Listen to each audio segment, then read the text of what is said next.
오늘 우리에게 주시는 하나님 말씀은 사도행전 16장 6절에서 40절 말씀인데, 봉독은 6절에서 19절 그리고 24절에서 33절을 할 터인데요. 오늘은 내용이 좀 길어서 저와 여러분이 교독하여 읽고 마지막 절은 합독하겠습니다. 아시아에서 말씀을 전하는 것을 성령이 막으심으로 그들은 부르기아와 갈라디아 지방을 거쳐가서 무시아 가까이 이르러서 비두니아로 들어가려고 하였으나 예수의 영이 그것을 허락하지 않으셨다. 그래서 그들은 무시아를 지나서 드로아에 이르렀다. 여기서 밤에 바울에게 환상이 나타났는데, 마케도니아 사람 하나가 바울 앞에 서서 마케도니아로 건너와서 우리를 도와주십시오 하고 간청하였다. 그 환상을 바울이 본 뒤에 우리는 곧 마케도니아로 건너가려고 하였다. 우리는 마케도니아 사람들에게 복음을 전하기 위하여 하나님께서 우리를 부르신 것이라고 확신하였기 때문이다. 우리는 드로아에서 배로 떠나서 사모드라게로 직행하여 이튿날 네아폴리로 갔고, 거기에서 빌립보에 이르렀다. 빌립보는 마케도니아 지방에서 으뜸가는 도시요 로마 식민지였다. 우리는 이 도시에서 며칠 동안 묵었는데, 안식일에 성문 밖 강가로 나가서 유대 사람이 기도하는 처소가 입순직한 곳을 찾아갔다. 우리는 거기에 앉아서 모여든 여자들에게 말하였다. 그들 가운데 루디아라는 여자가 있었는데, 그는 자색옥감 장수로서 두아디라 출신이요 하나님을 공경하는 사람이었다. 주님께서 그 여자의 마음을 여셨으므로 그는 바울의 말을 귀담아 들었다. 그 여자가 집안 식구와 함께 세례를 받고 나서 나를 주님의 신도로 여기시면 우리 집에 오셔서 묵으십시오 하고 간청하였다. 그리고 우리를 강권해서 자기 집으로 데리고 갔다. 어느 날 우리가 기도하는 곳으로 가다가 귀신 들려 점을 치는 여종 한 사람을 만났는데, 그는 점을 쳐서 주인들에게 큰 돈벌이를 해주는 여자였다. 이 여자가 바울과 우리를 따라오면서 큰 소리로 이 사람들은 지극히 높으신 하나님의 종들인데 여러분에게 구원의 길을 전하고 있다 하고 외쳤다. 그 여자가 여러 날을 두고 이렇게 하므로 바울이 귀찮게 여기고 돌아서서 그 귀신에게 내가 예수 그리스도의 이름으로 내게 명하노니 이 여자에게서 나오라 하고 말하니 바로 그 순간에 귀신이 나왔다. 그 여자의 주인들은 자기들의 돈벌이 희망이 끊어진 것을 보고 바울과 실라를 붙잡아서 광장으로 관원들에게로 끌고 갔다. 간수는 이런 명령을 받고 그들을 깊은 감방에 가두고서 그들의 발을 착고에 단단히 채웠다. 한밤쯤 되어서 바울과 실라가 기도하면서 하나님을 찬양하는 노래를 부르고 있는데 죄수들이 듣고 있었다. 그때 갑자기 큰 지진이 일어나서 감옥의 터전이 흔들렸다. 그리고 곧 문이 모두 열리고 모든 죄수의 수갑이며 착고가 풀렸다. 간수가 잠에서 깨어서 옥문들이 열린 것을 보고는 죄수들이 달아난 줄로 알고 검을 빼어서 자결하려고 하였다. 그때 바울이 큰 소리로 그대는 스스로 몸을 해치지 마시오. 우리가 모두 그대로 있소 하고 외쳤다. 간수는 등불을 달라고 해서 들고 뛰어 들어가 무서워 떨면서 바울과 실라 앞에 엎드렸다. 그리고 그들을 바깥으로 데리고 나가서 물었다. 두 분 사도님, 내가 어떻게 해야 구원을 얻을 수 있습니까? 그들이 대답하였다. 주 예수를 믿으시오. 그리하면 그대와 그대의 집안이 구원을 얻을 것입니다. 그리고 하나님의 말씀을 간수와 그의 집에 있는 모든 사람에게 들려주었다. 그 밤 그 시각에 간수는 그들을 데려다가 상처를 씻어주었다. 그리고 그와 온 가족이 그 자리에서 세례를 받았다. 아멘. 하나님의 말씀입니다. 자리에 앉으시겠습니다. 강화도에서 목회하시는 한 목사님 이야기를 전해드린 적이 있습니다. 교회가 미자리 교회여서 먹고 사는 일조차 걱정이 될 정도로 꽤나 어려운 형편이셨어요. 그런데 여름철 피서지만 기간만 되면 많은 피서객들이 섬을 찾는데, 어느 한날은 그 피서객들을 보는데 그들의 모습과 자신의 처지가 비교가 되면서 더 우울해지더랍니다. 한 번은 해질 무렵에 답답한 마음으로 피서객들이 다녀간 백사장을 거니는데 우연히 반지 하나를 주었어요. 도무지 주인을 찾아줄 수 없는 상황이어서 그 반지를 팔았더니 짭짤한 수입이 생겼답니다. 그 다음부터는 이 목사님에게 습관이 하나 생겼어요. 해질녘이 되면 피서객들이 다녀간 백사장을 쭉 걷는 겁니다. 그러다 보면은 어느 날은 지갑을 주울 때도 있고 또 어느 날은 동전들을 줍기도 하면서 생활에 적지 않은 도움을 받으셨대요. 그런데 얼마 지나지 않아서 교회에 소문이 돌기를 우리 목사님이 저녁마다 기도하신다. 그런 소문이 돈 거예요. 왜냐하면 성도들이 보기에는 그 여름에 백사장에 나가서 고개를 숙이고 천천히 걷는 그 목사님의 모습은 기도하는 모습이니까, 그래서 성도들이 얼마나 답답하시면 교회에서 기도는 못하시고 바깥에 저렇게 나와서 돌아다니실까, 또 얼마나 간절하시면 이 무더운 여름에 백사장을 도실까. 그래서 성도들이 우리도 같이 동참합시다. 그래서 성도들이 하나 둘 교회에 모여서 기도를 하는 거예요. 졸지에 목사님이 그만둘 수가 없게 되었습니다.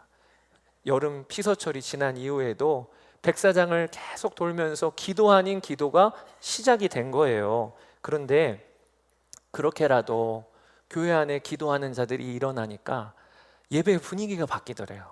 예배가 뜨거워지고 그러면서 소문이 돌기를 저 교회는 기도하는 교회야, 저 교회는 예배가 불이 있어 하면서 교회가 부흥하셨다는 이야기를, 여러분 농담 같은 이야기인데요, 제가 오늘 말씀을 준비하면서 그 강화도 목사님 이야기가 계속 떠오르더라고요. 여러분, 주님은 우리를 기도의 자리로 계속 초청하세요.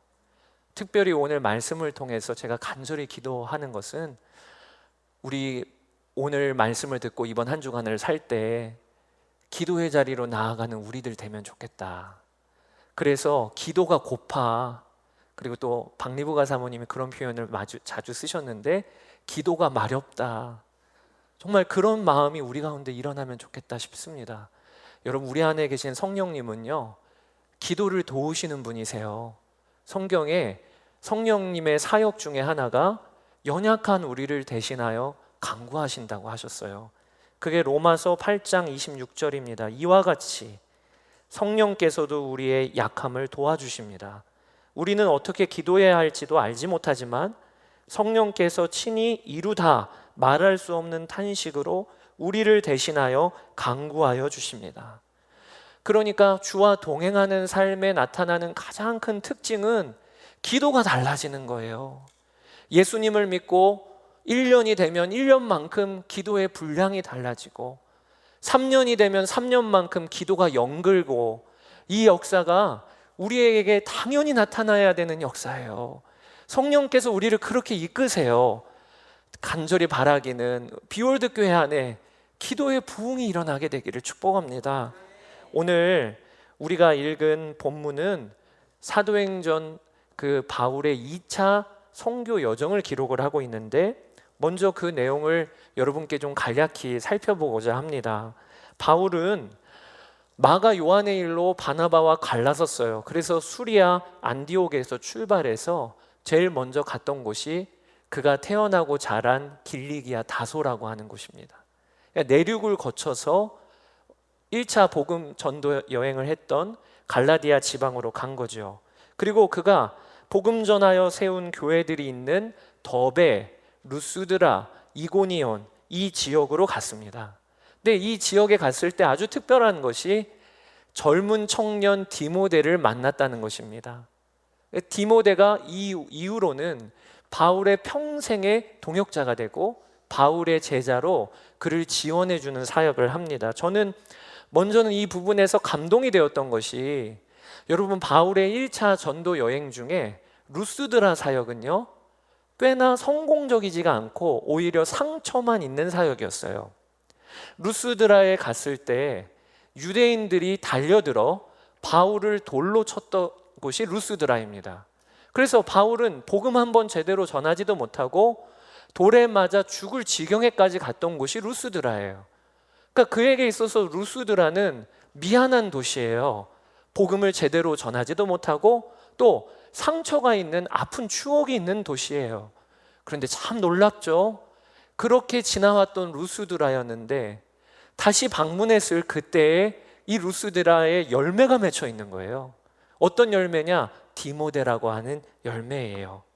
그 디모데는 외할머니와 어머니가 로이스와 유니게입니다. 이 로이스와 유니게는 바울의 1차 전도 여행 때 복음을 듣고 예수님을 영접했어요. 그런데 얼마나 예수님을 아름답게 믿었던지 누구 하나 지도해 주는 자도 없었는데 그들은 믿음을 지켰고, 그리고 그 믿음을 손주이자 아들인 디모데에게 전수했어요. 그래서 바울은 그것을 아주 특별히 추억으로 기록을 합니다. 그게 디모데후서 1장 5절이에요. 이는 내 속에 거짓이 없는 믿음이 있음을 생각함이라. 이 믿음은 먼저 내 외조모 로이스와 내 어머니 유니게 속에 있더니 내 속에도 있는 줄을 확신하노라. 그러니 여러분, 바울이 다시 이 루스드라에 왔을 때 얼마나 위로를 받았을까요? 아픈 추억이 있는 도시였고 복음도 제대로 못 전한 것 같이 쫓겨나듯이 나왔는데 하나님은 이 루스드라에서의 사역을 헛되지 않게 하셨구나. 이걸 디모데를 통하여 바울이 위로를 받았을 거예요. 그러니까 여러분, 오늘 이 본문 구절에서 우리가 알게 되는 것이 주 안에서 하는 수고는 절대 헛되지 않아요. 당장은 눈에 보이는 열매가 없는 것 같아도 우리가 주 안에서 순종하는 그 순종은 반드시 생명의 역사로 이어지게 됩니다. 이걸 우리가 먼저는 믿어야 되겠어요. 이렇게 디모데가 합류하고 나서 바울은 일행은 힘을 얻었던 것 같아요. 원래 그들의 2차 전도 여행의 목적과 계획은 처음에 세웠던 1차 전도 여행지를 방문하면서 그 교회를 격려하고 그리고 돌아보는 것이었습니다. 그런데 막상 이 루스드라, 이고니온 그리고 비시디아, 안디옥까지 와서는 그들의 계획이 새로운 개척지로 나가고자 하는 계획으로 바뀌었어요. 그리고 그들이 목표로 두었던 도시는 아시아에 있는 에베소였습니다. 여러분, 이 에베소라고 하는 지역은요, 로마 시대 당시에 이탈리아 로마, 이집트의 알렉산드리아, 그리고 시리아의 안디옥과 더불어서 제일 큰 국제도시였어요. 4대 국제도시.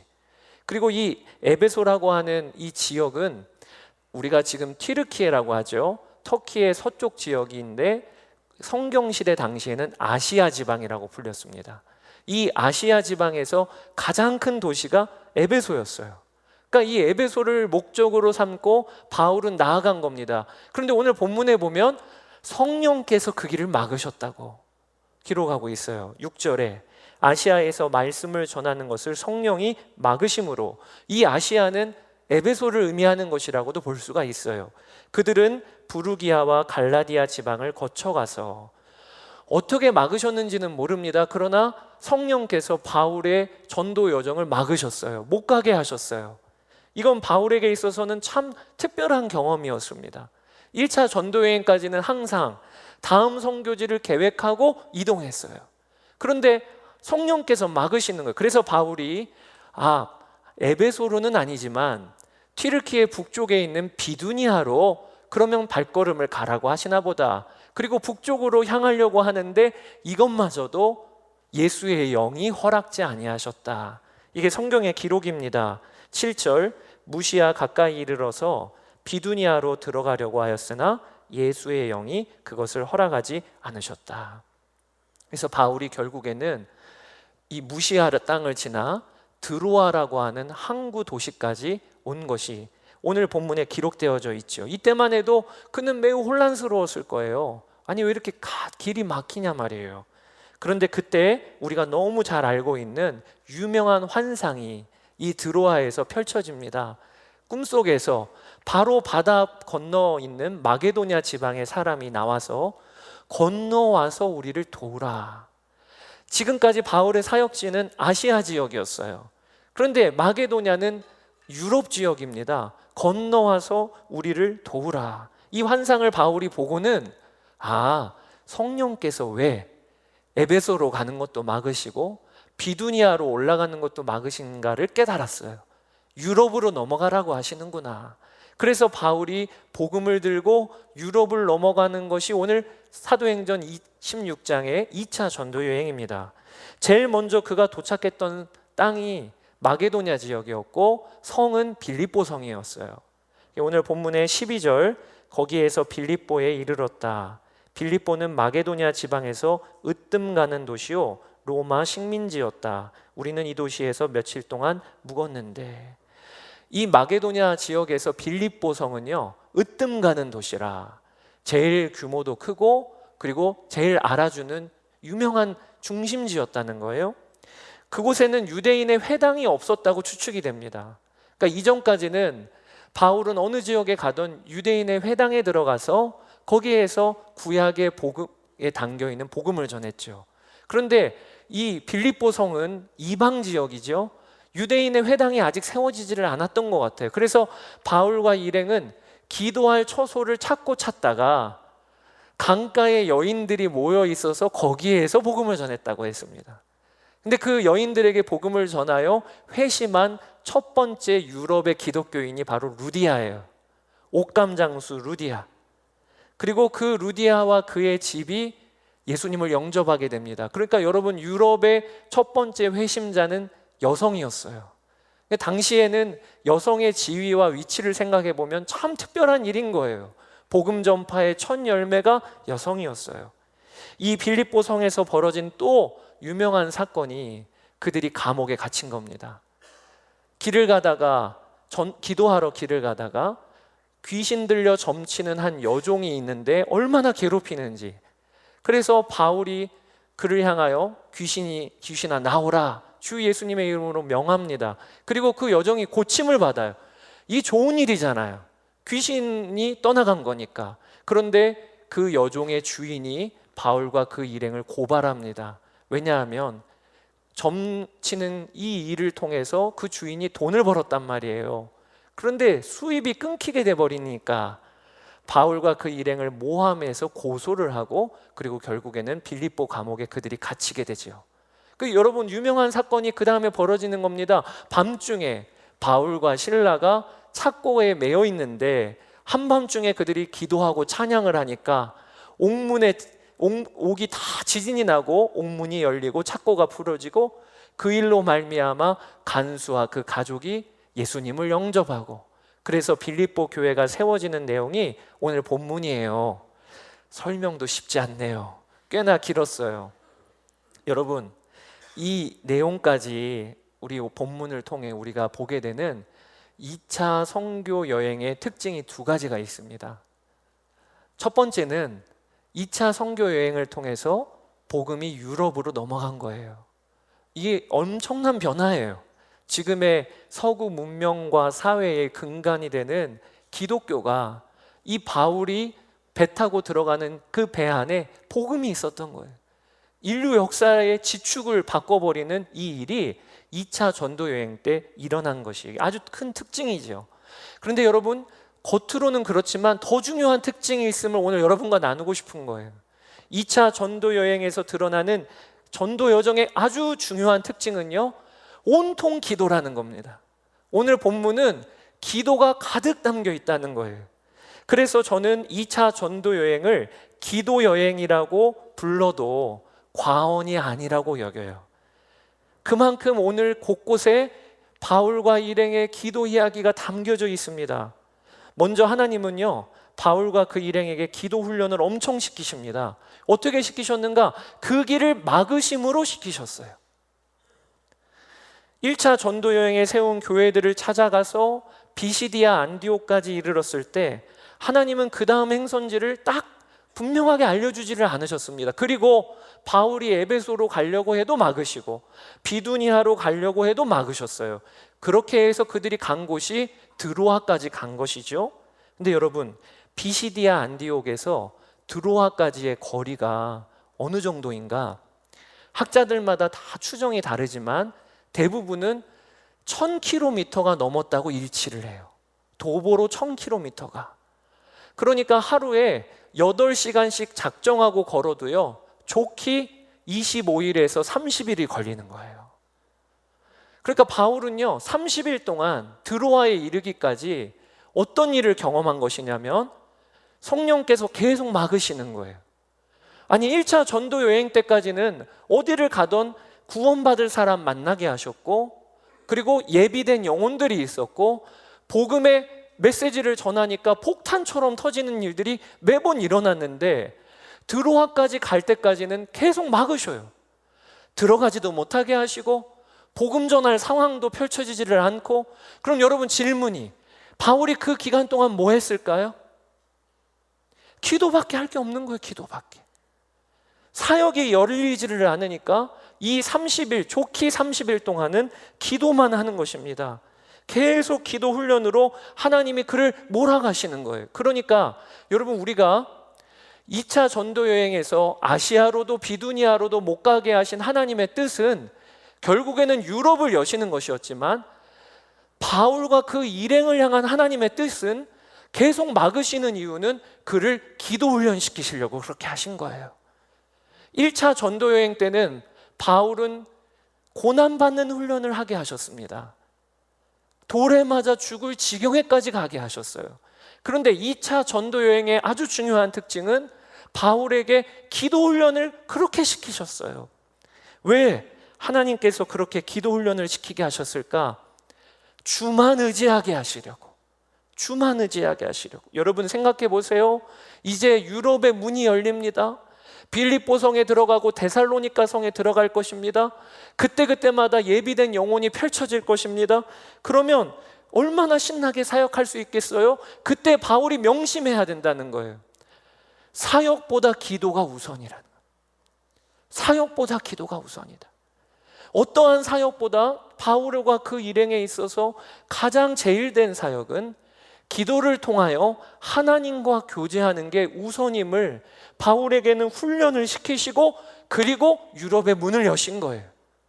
이게 오늘 본문의 아주 중요한 메시지입니다. 그러고 보면 오늘 본문은요, 다 기도 이야기예요. 루디아가 예수님을 영접하는 이 회심 사건이 어디로부터 시작되었나? 바울이 기도하러 가다가 루디아 만난 거예요. 9절에 여기서 밤에 바울에게, 13절이죠. 안식일에 성문 밖 강가로 나가서 유대 사람이 기도하는 처소가 있음직한 곳을 찾아갔다. 우리는 거기에 앉아서 모여든 여자들에게 말하였다. 그러니까 루디아를 만나러 갔던 그 길도 기도하러 가는 길이었어요. 뿐만 아닙니다. 감옥에 갇혔던 그 발단도 어디에서 비롯됐냐?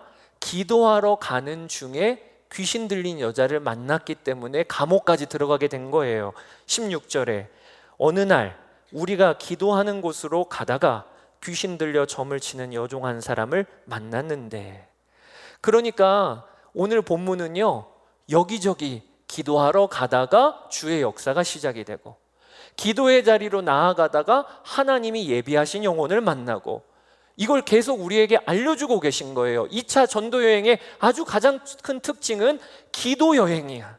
기도자 행전이라는 것을 우리에게 알려주시는 겁니다. 여러분, 바울과 실라가 뜻하지 않게 감옥에 들어가 갇혔죠. 그런데 어떻게 이걸 이겨낼 수 있었습니까? 그러지 않아도 기도하러 가는 길이었어요. 그런데 세상에 감옥에 들어가 보니까 기도하기가 얼마나 좋은지. 누가 방해도 하지 않지요. 조용하지요. 간수가 또 바깥에서 지켜주네요. 또 농담이지만 발에 착고가 차여 있어서 무게중심이 분명해요. 일어날 수도 없어요. 잘 됐다. 작정하고 기도하는 거예요. 그래서 빌립보 감옥에서 기도하다가 하나님을 찬양하고, 그리고 결국에는 영혼 구원의 역사까지 일어나게 된 거죠. 오늘 우리가 기억해야 합니다. 2차 전도 여행은요, 기도자 행전이에요. 기도의 역사가 오늘 본문에 담겨 있는 거예요. 저는 오늘 말씀을 통해 우리에게 하나님이 두 가지 아주 중요한 도전을 주신다 싶어요. 그걸 꼭 붙들게 되기를 원합니다. 첫 번째는 그 어떤 사역보다 기도가 우선이라는 거예요. 그 어떤 사명보다 기도를 통해 주님과 교제하는 일이 우리에게 제일 사명이라는 거예요. 우리의 삶에는 하나님이 맡기신 제각각의 사명이 있습니다. 교회를 세우는 것도 얼마나 귀한 일이며, 가정에서 자녀를 양육하는 것도 가장 소중한 사명입니다. 우리의 일터에서 일하는 그 일도 우리에게 주신 중요한 사명입니다. 그런데 여러분 꼭 기억하셔야 돼요. 가장 중요한 우리 모두에게 주신 제일 사명은요, 기도의 자리에 나와 하나님과 교제하는 것이 우리에게 제일 사명인 거예요. 여러분 이 사명을 잘 감당하고 계십니까? 바울에게 있어서 그 복음 전하는 여정은 얼마나 주의 뜻이었나요? 이 일을 통하여 얼마나 하나님의 나라가 확장이 되었나요? 그런데 그런 바울도 하나님은 저지시키시는 거예요. 그런 바울도 멈추게 하시는 거예요. 막으시는 거예요. 왜? 제일 사명은 기도로 하나님과 교제하는 사명이니까. 바울이 그 일을 분명히 해야 하나님이 바울을 통하여 주님이 일하실 수 있는 거니까. 그러니 여러분 오늘도 우리가 꼭 붙잡아야 될 것은 어떤 일보다 주님과 나와의 관계, 기도가 우선하는 일은 없어요. 그래서 내가 지금 담당하고 있고 섬기고 있는 사역이 아무리 잘 풀려도 기도의 자리가 흔들려 있다면 지금 멈춰야 하는 거예요. 그리고 내가 지금 아무리 힘들어도 기도의 자리가 든든히 세워져 있다면 잘 가고 있는 거예요. 그렇게 우리는 우리의 사역과 사명을 평가해야 하는 것입니다. 기도를 통해서 주님과의 관계가 열려 있는 일이 가장 실제적이고 가장 강력한 사역이다. 이걸 우리가 분명히 붙들어야 되겠어요. 많은 성도들이 기도에 대해서 오해를 하기를, 기도는 지원하는 사역, 액세서리 사역이라고 오해를 합니다. 예를 들어 어떤 팀이 단기 선교를 나가요. 그러면 다들 중보기도를 합니다. 중보기도. 그러면 어떤 마음으로 그 중보기도 사역을 담당하기가 쉽냐면, 중보기도는 직접적인 사역이 아니고 보조 사역이라고 생각을 해요. 현장에서 복음 전하고 현장에서 사람들을 만나고, 이 일은 직접적인 1차 사역이야. 중보기도는 어떤 사역이냐? 뒤에서 보조하는 사역이야. 저는 그렇게 생각을 했어요. 있으면 좋고 없으면 아쉽고, 없어도 사역은 돌아가고, 이게 중보기도 사역이라고 생각했어요. 그런데 목회를 하면서 점점 바뀌게 되는 것이 절대 그런 게 아니에요. 기도 사역은 제일 사역이에요. 기도 사역은 가장 강력한 사역이에요. 기도 사역이 가장 실제적인 사역이에요. 기도를 통해서 하나님이 역사하시는 길이 놓이게 되는 것입니다. 아무리 기관차가 힘이 세고 달릴 준비가 되더라도 레일이 깔려 있지 않으면 기관차는 못 달리는 거예요. 마찬가지로 기도는요, 하나님이 일하시는 일에 레일을 까는 사역이에요. 가장 강력한 사역이죠. 제가 비올드 교회를 개척하기 전에, 2년 전에 저희 아내가 기도하다가 기도 중에 하나님이 교회를 세우는 기도를 하라, 그런 말씀을 받았어요. 근데 너무 강력하게 하나님이 주셔서, 이게 특별하게 주실 때가 있잖아요. 수첩에다가 기록을 해두었어요. 세워질 교회를 위하여 기도하라. 그래서 저희 아내가 처음에는 그 당시에 이제 분립개척 나가시거나 청빙 나가시는 목사님을 위하여 기도하라, 이렇게 말씀하시나? 그래서 그렇게 기도를 해왔어요. 2년 동안. 그리고 저에게도 이야기를 했어요. 하나님은 오늘 기도 중에 세워질 교회를 위하여 기도하래. 제가 단번에 무시를 했습니다. 난 청빙이야. 나는 세워질 개척교회는 아니고 하나님께서 또 좋은 교회로 이렇게 인도해 주시면 나갈 거야, 이렇게 생각을 하고 있었는데, 그런데 작년 6월에 개척에 대한 콜링이 온 거예요. 그때 하나님께서 저도 다루셨지만 사실은 저희 아내도 다루셨어요. 저희 아내는 성격이요, 돌다리도 두들겨보고 안 건너는 성격이에요. 돌다리라도 징검다리면 안 가. 이게 저희 아내의 성격이에요. 그런데 작년 6월에 감리교 신학대학교에서 개척을 하라. 이 일은 저희가 한 번도 주변에서 보지도 못했던 일이었고, 감리교 신학대학교 개척이 얼마나 이 앞으로 보장되어지는 일인지도 몰랐어요. 이게 결정하기가 참 어려웠죠. 그러나 저도 결정하게 되고 아내도 결정하니까 그 길을 가게 됐는데, 그렇게 하셨던 아주 중요한 역사가 2년 전에 세워질 교회를 위하여 기도하라. 그리고 그 기도를 계속 해왔기 때문에 저희 아내가 결정할 수 있었어요. 그리고 저와 함께 개척합시다. 이렇게 됐던 거죠. 돌아보면요, 항상 기도가 우선이에요. 기도의 레일이 먼저 깔리고 기도의 사역이, 실질적인 사역이 일어나고, 그리고 하나님의 역사가 이어지게 되는 거지요. 그러니까 여러분, 우리가 알아야 합니다. 기도에 대한 자세를 달리해야 돼요. 기도밖에 할 수 없을 그때는 사역이 막힌 게 아니라 사역이 이루어지고 있는 거예요. 사역이 진행되어지고 있는 거예요. 우리의 사명의 현장에서 기도밖에 할 수 없을 그때라 이렇게 말하지 말고 기도 사역이 지금 활발히 이루어지고 있는 거예요. 그렇게 우리가 받아야 합니다. 교회 안에서 성도들이 가장 많이 쓰는 인사가 기도하겠습니다, 집사님, 권사님 기도할게요. 저도요, 수시로 그렇게 인사드렸어요. 기도할게요. 그런데 이게 얼마나 하나님 보시기에는 안타까운 말인가. 기도가 진짜 실제적인 사역이라고 알면 그렇게 함부로 말을 못해요. 여러분, 누가 힘들다고 했는데 집사님 제가 100만 원 드릴게요, 이렇게 쉽게 이야기할 수 있나요? 100만 원 드릴게요 하면 그거 진짜로 알아들으면 어떡해요? 그래서 언제 주실 거예요? 100만 원. 그러면 이건 참 난감한 일이 벌어지는 거잖아요. 돈이라고 하는 건 실질적인 이야기예요. 그런데 우리는 기도를 그렇게 여기지를 않는 거예요. 기도할게요. 저에게 기도 요청을 하시는 많은 분들이 기도 요청을 하세요. 목사님 기도해 주세요. 이번 주에 저희 어머니 수술이에요. 혹은 저희 아이들이 이번 주에 이런 일이 있어요. 그리고 이번 주가 지나고 다음 주에 제가 여쭤봅니다. 어떻게 되셨나요? 그러면 까먹으세요. 뭐 말씀하세요? 기도를 요청하고 나서도 이 기도 요청이 의례적인 말인 거죠. 이러면 안 된다는 거예요. 하나님께서 제 마음에 기도는 가장 강력하고 실질적인 사역인데 이걸 믿으면 정말 기도할게요 하면 기도해야지요. 그래서 그 다음부터 제가 바뀐 게 무엇이냐면 기도할게요 하고 그리고 나서 저녁에 기도하려면 까먹습니다. 그 다음부터 저에게 습관이 하나 바뀐 것이 기도할게요 하고 끊고 나서는 잠깐이라도 기도하는 거예요. 하나님, 오늘 기도 요청을 받았어요. 기도의 제목을 들었어요. 하나님, 이 일에 주님이 관여해 주세요. 이렇게 일이 바뀌기 시작을 했어요. 오스왈드 챔버스 목사님이 아주 유명한 말씀을 하셨어요. 우리는 더 큰 일을 하기 위해 기도하는 것이 아닙니다. 기도 자체가 가장 위대한 일입니다. 여러분, 오늘 이걸 붙들어야 돼요. 바울이 에베소로 가는 길도 막히고 그리고 또 비두니아로 가는 길도 막혔지만 사실은 그 기간은 가장 강력한 사역의 기간이었다는 걸 우리가 알아야 해요. 그래서 바울이 드로아에서 환상을 보았다고 했죠. 근데 이 환상을 보았다는 말은 자다가 보았다는 말이 아니에요. 그랬다면 꿈을 꿨다고 했겠지요.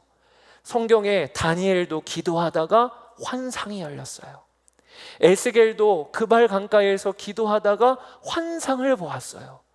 마찬가지로 오늘 본문에도 드로아에서 바울은 자다가 꿈꾼 거 아닙니다. 기도하다가 마게도냐에서 우리에게 와서 도우라고 하는 환상을 보게 된 거예요. 이 일이 기도가 실제적인 사역인 사람에게, 기도가 가장 강력하다고 여기는 사람에게 일어나는 일이에요. 그 역사가 여러분들에게 있게 되기를 주의 이름으로 축복합니다. 그리고 오늘 우리 말씀을 통해서 우리가 붙잡아야 될 것이, 여러분, 성령께서는 우리 기도하는 자로 우리를 오늘도 불러주세요. 그리고 이 사도행전 16장 2차 전도 여행을 통해 주님은 우리에게 너무 분명하게 말씀하십니다. 나의 삶을 기도자 행전이라고 부르신다. 이걸 여러분 오늘 꼭 붙잡게 되기를 원합니다.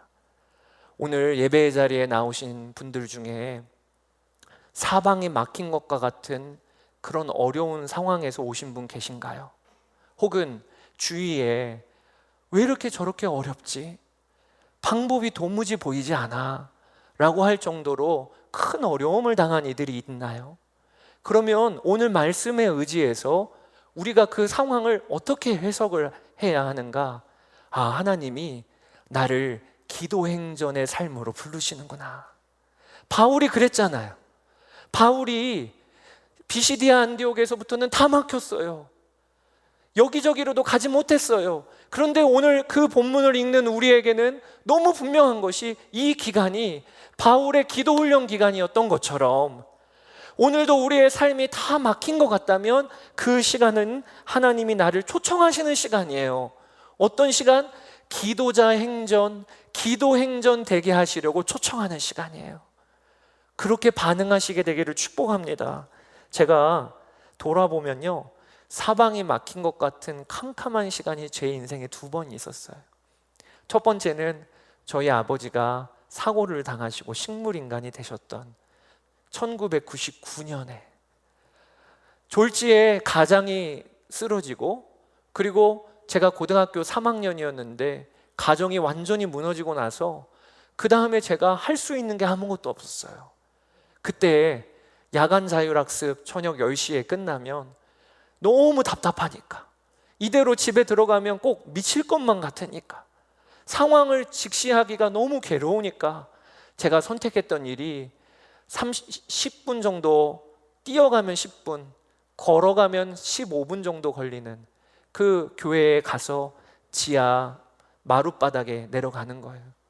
그러면 저는 지금도 생각이 나는 게, 좀 기도실에 불 좀 켜놓으시지, 이상하게 완전히 암전이 될 정도로 깜깜하게, 그러면 거기에 앉아서 털썩 주저앉아서 그저 하나님 앞에서 한숨만 쉬다가 1시간 그러고 돌아오는, 매일을 그 일을 했어요. 혼자 하기가 힘드니까 옆에 있는 친구에게 같이 가자 그랬더니 그 친구가 저를 딱하게 여겨서 같이 저와 함께 그렇게 매일매일 저녁 10시마다 마룻바닥에 앉아서 한숨 쉬다가 왔던 게 제 기도의 첫 번째 훈련이에요. 근데 제가 1년 동안 그 일을 했는데 지금 돌아보니까 참 하나님의 계획이 너무 신묘막측하세요.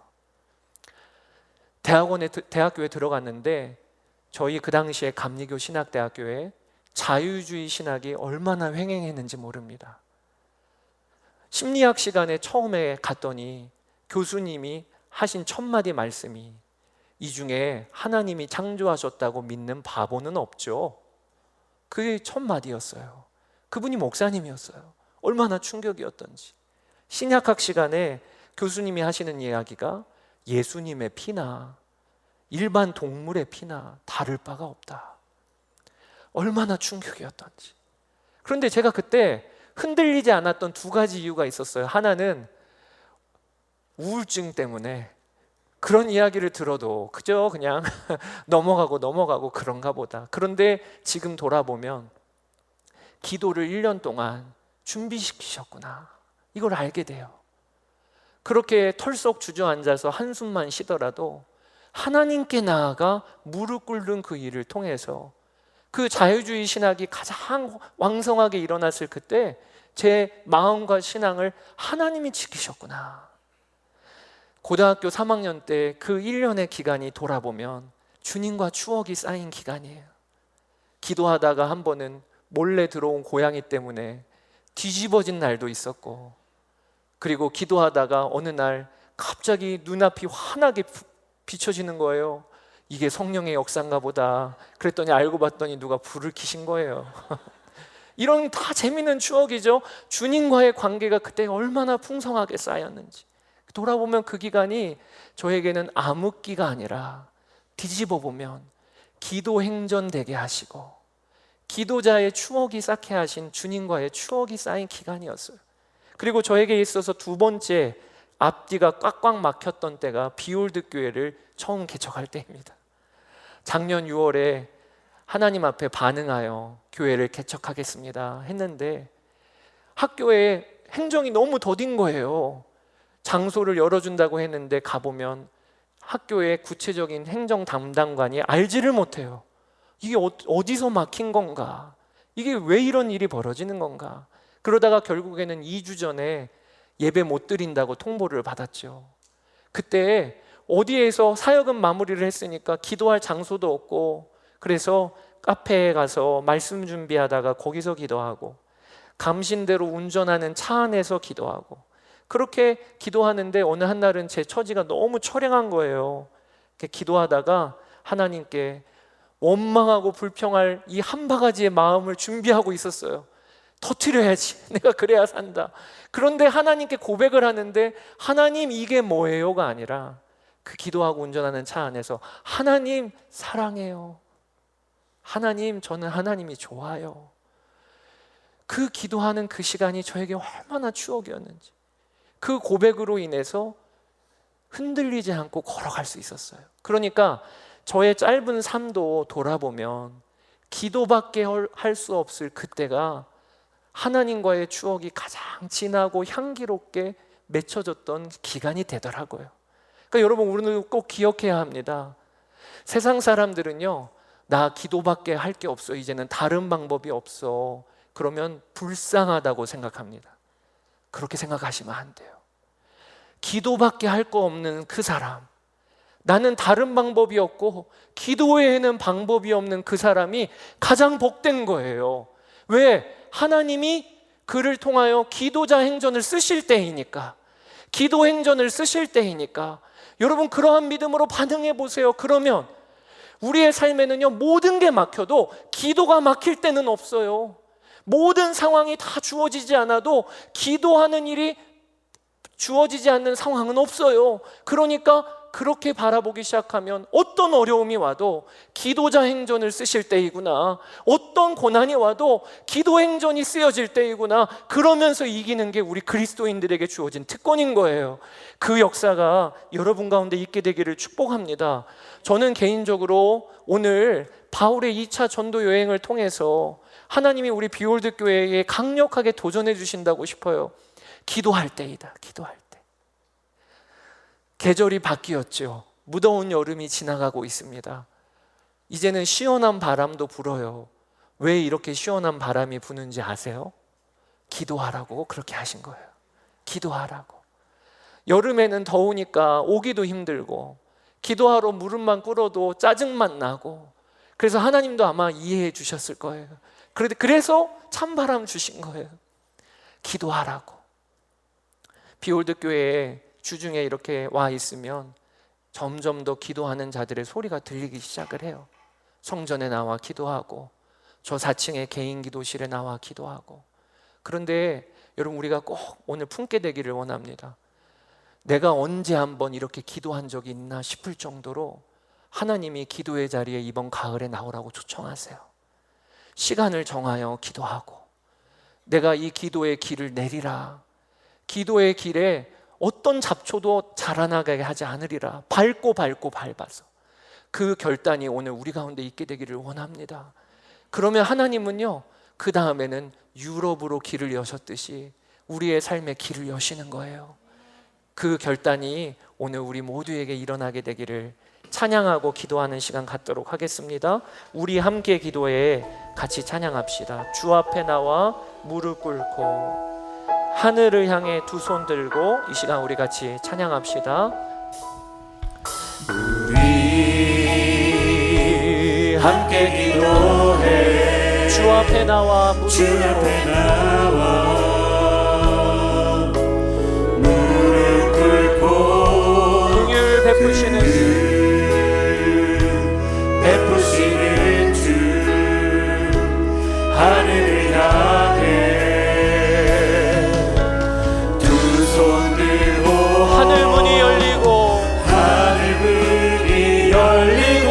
은혜의 비추기 이 땅 가득 내리도록 마침내 주 오셔서 의의 비추기 우리 위에 부시도록. 우리 두 손을 들고 찬양합시다. 우리 함께 기도해. 우리 함께 기도해. 주 앞에 나와 두 손 들고 긍휼 베푸시는 주 하늘을 향해 두 손 들고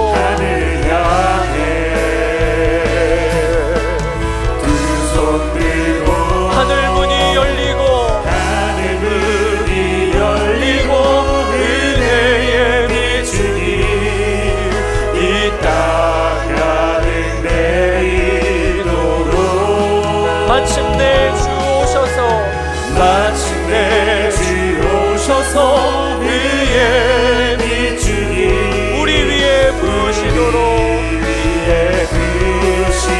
하늘 문이 열리고 하늘 문이 열리고 하늘 문이 열리고 은혜의 비추니 우리 위에 이 땅 가득 내리도록 마침내 주 오셔서 의에 비추니 우리 위에 비시도록. 여러분, 이 시간에 우리가 꼭 우리의 눈이 바뀌게 되기를 원하는 것은 사방이 막힌 것 같은 그때가 내 삶의 가장 비참한 때가 아니고 사실은 기도 행전을 쓰게 하시려는 하나님의 초청이에요. 우리가 그렇게 눈이 바뀌게 되기를 원합니다. 오늘 이 자리에 나와 있는 이들 중에 사방이 막힌 것 같은 분들이 계십니까? 바로 이때예요. 바로 이때가 기도 행전이 쓰여질 때이고 바로 이때가 주님과의 나와의 관계에 진한 향기가 배일 때입니다. 내 주변에 사방이 막힌 것 같은 이들이 있습니까? 기도밖에 없는 것 같은 이들이 있습니까? 불행한 게 아니라 바로 그때가 주님과 가까이 갈 때이라는 이것을 가지고 우리 기도합시다. 우리의 눈이 바뀌게 하여 주소서. 내 삶의 기도 행전이 쓰여지게 하여 주소서. 내 삶의 하나님과의 관계 이야기가 풍성하게 맺어지게 하여 주소서. 주의 이름 한번 부르고 기도하며 나아가겠습니다. 주여, 나의 주 나의 아버지 하나님, 아버지 하나님, 오늘 이 자리에 아버지 하나님, 우리의 가정에, 우리의 아버지 하나님 일터에, 아버지 우리 학교에 사방이 막힌 것 같고 사역에 막힘이 오는 것 같고 아버지 하나님 여러 하나님 아버지 하나님 풀리지 않은 것 같은 그때가 하나님 사실 기도 행전이 쓰여질 때임을, 그때가 바로 기도 행전이 쓰여질 때임을 하나님 우리가 알게 되기를 원합니다. 아버지 하나님, 우리의 눈이 열리기를 원합니다. 아버지 하나님, 오늘 우리가 눈이 바뀌고 고백이 바뀌는 역사가 일어나게 하여 주소서.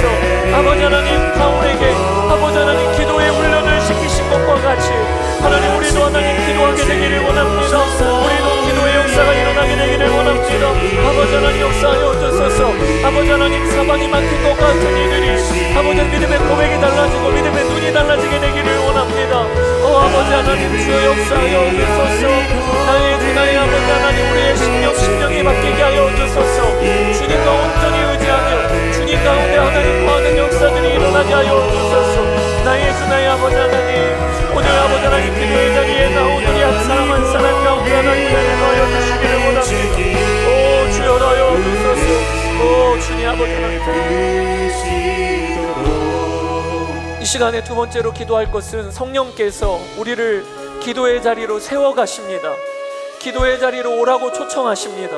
우리 이 시간에 결단하게 되기를 원합니다. 내가 언제 이렇게 기도한 적이 있나 싶을 정도로 기도가 열리는 역사가 있게 하소서. 오늘 예배 때 결단하고 이번 가을은 기도하는 계절, 기도 행전이 쓰여지는 우리의 개인의 간증도 있고 공동체의 간증도 있고 가정의 간증도 있는 역사가 일어나게 하여 달라고 기도합시다. 기도가 가장 능력 있고 가장 실제적인 사역이며 기도의 역사가 우리의 삶에 고백이 되어지는 이 일이 있도록 기도의 불이 붙도록 이 시간 결단하며 기도하며 나가겠습니다. 주의 이름 한번 부르고 기도하겠습니다. 주여, 나의 주 나의 아버지 하나님, 나의 주 나의 아버지 하나님 도하여 주소서. 나의 주 나의 아버지 하나님 도하여 주소서. 주여 도하여 주소서. 아버지 하나님, 우리의 삶에 기도 행전, 기도의 역사가 강력하게 일어나게 하여 주소서. 오늘 예배 가운데 하늘의 문이 열리고 오늘 예배 가운데 하나님의 능력이 하나님 이 가운데 풀어지고 오늘 예배 가운데 하나님이 한 사람 한 사람을 만져주시고 오늘 기도 가운데 기도가 열리는 역사가 일어나게 되기를 원합니다. 아버지 하나님, 기도가 강력하게 일어나며 기도자로 하나님 서게 하시며 아버지 하나님, 우리의 심령 가운데 아버지 하나님 기도의 막힘이 풀어지는 시간이 되게 하여 주소서. 나의 주 나의 아버지 하나님, 그렇습니다. 주여 도와여 주소서. 나의 와로와로여 와로와로여 여로와로여 아버지 하나님, 기도의 역사를 우리 가운데 주소서. 아버지 주여 아버지 하나님 도와여 주소서. 나의 주 나의 아버지 주여 주여 주여 나의 주 나의 아버지 하나님 감사합니다. 오늘은 또 한 가지 더 기도합시다. 여러분, 바울과 실라가 빌립보 감옥에서 하나님을 향하여 기도하고 찬송할 때 옥문이 열리고 착고가 풀어지는 이 일이 오늘 우리 가운데 일어나길 위하여 기도합시다. 오늘도 기도하다가 우리의 심령에 또 우리의 육신에 묶여있는 모든 병의 권세가 풀어지게 하여 주시고, 모든 악한 영의 권세가 꺾이게 하여 주시고, 가정 안에 그리고 재정적인 묶임으로, 관계의 어려움으로 사역이 막혀있는 이 일이 오늘 기도하고 찬송하다가 옥문이 열리고 착고가 풀리는 역사가 있도록 주의 이름 한번 부르고 이 시간에 기도하겠습니다. 주여, 나의 주 나의 아버지, 나의 주 나의 아버지 하나님, 그렇습니다. 하나님 아버지, 하나님 우리에게 오늘 기도와 찬송 가운데 아버지 하나님을 찬양합니다. 주님이 나와 함께 계시며 여전히 나를 떠나지 아니하시고 동행하시는 주님, 우리 주님을 높이 올려드립니다. 아버지 하나님, 오늘도 예배 가운데, 기도 가운데, 찬송 가운데 옥문이 열리고 착고가 풀리는 역사가 일어나게 하여 주소서. 육신의 질병이 고침을 받게 하소서.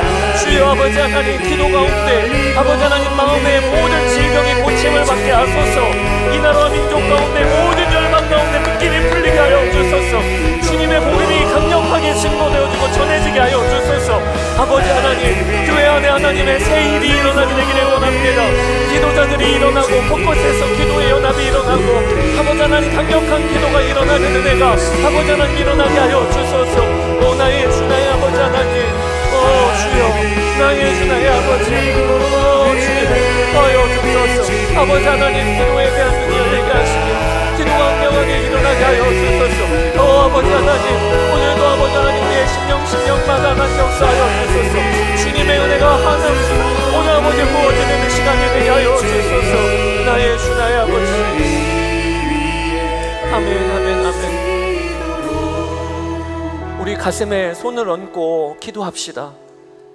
아버지 하나님, 사방이 막힌 것과 같이 하나도 보이지 않고 절망적인 상황 가운데 온이가 있다면, 또 우리 주위에 그런 이가 있다면 눈이 달라지게 되기를 원합니다.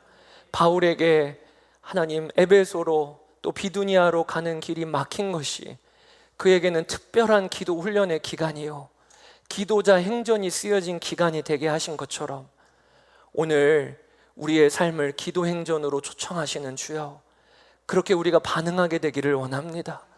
기도가 가장 실제적이고 기도가 가장 강력한 사역이며, 모든 사역보다 주님과 기도하면서 교제하는 이 일이 나에게 주어진 제1 사명이요 사역임을 오늘 고백하며 나아갑니다. 이 일에 흔들림이 없게 하여 주소서. 아버지, 이번 가을이 피월드 교회 안에 개인적으로나 가정 안에나 공동체 안에나 기도의 부흥이 일어나게 되기를 원합니다. 기도하다가 옥문이 열리고 기도하다가 착고가 풀어지는 역사가 있게 하여 주소서. 오늘도 예배를 통해서 하나님 찬양합니다. 우리를 기도의 자리로 불러주신 주님 감사합니다. 오늘도 고백하다가 육신의 질병이 나음을 얻고 마음과 생각의 모든 묶임이 풀리고 악한 영이 떠나가는 역사가 있게 하여 주소서. 아버지 하나님, 오늘부터 예배가 시작이 되어지고 오늘부터 기도가 시작이 되어지는 은혜가 있게 하여 주소서. 감사합니다. 우리 주 예수 그리스도의 이름으로 축복하며 기도드렸습니다. 아멘.